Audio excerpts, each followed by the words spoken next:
Mais um vídeo aqui do canal. Hoje o assunto é sobre o livro de Timothy Keller, O Ego Transformado. O defeito que ele tem é que ele acaba.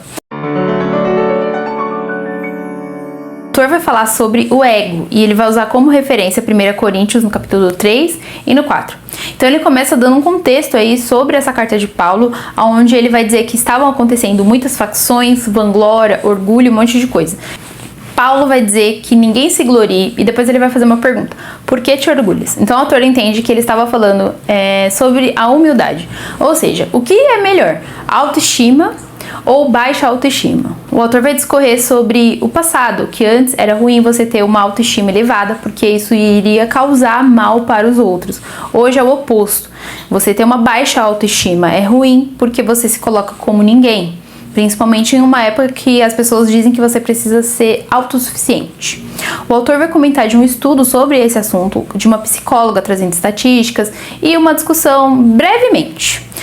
O livro possui 3 capítulos e ele vai falar primeiro sobre a condição natural do ego humano, a segunda, a visão transformada do eu, e a terceira, como alcançar essa visão transformada do eu.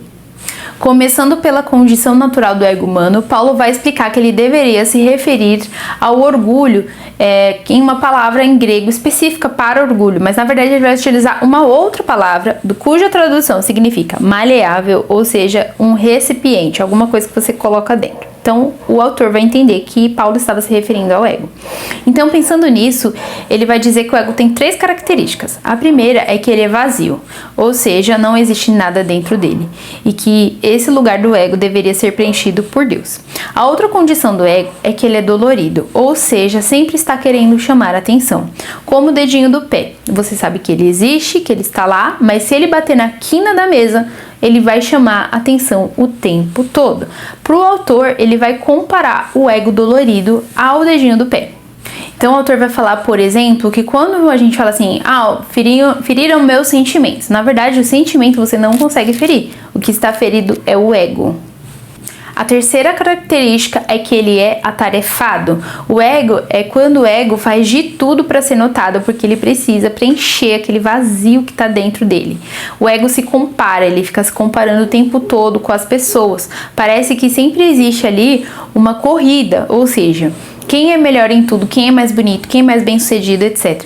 Então o ego atarefado chama atenção para si o tempo todo.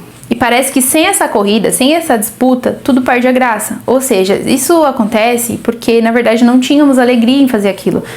Era tudo por orgulho. O autor vai citar que a inferioridade e a superioridade é ruim, e ambos são a questão do ego. O ego está fragilizado. E isso é um problema. O autor vai citar o exemplo da cantora Madonna, que fez uma declaração do qual ela realizava vários trabalhos, várias coisas, e ela nunca estava satisfeita. E aí o autor vai dizer que isso era o ego. Sempre você buscar alguma coisa nunca está bom. É aquele objetivo que o ego tem dentro de si. Já no capítulo 2, ele vai falar sobre a visão transformada do eu. Parece que o tempo todo nós estamos sendo julgados ou pelos outros ou por nós mesmos. Paulo vai afirmar que ele não estava preso a nenhum tipo de julgamento e que ele estava livre dessa condição.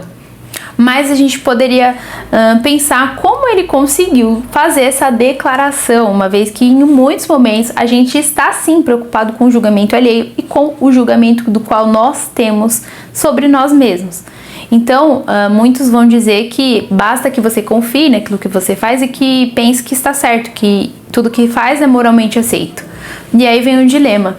Muitos vivem no parâmetro do outro, muitos vivem no próprio parâmetro e nunca estão satisfeitos. Não chega a nenhum lugar, porque nunca está feliz. O ego nunca é preenchido. Antes de continuar esse vídeo, eu quero pedir para você se inscrever nesse canal, curtir e deixar um comentário, que isso ajuda muito no engajamento. Já no 3º capítulo, ele vai falar sobre como alcançar a visão transformada do eu. O apóstolo Paulo vai falar que não importa o que os outros pensam e nem como ele mesmo pensa.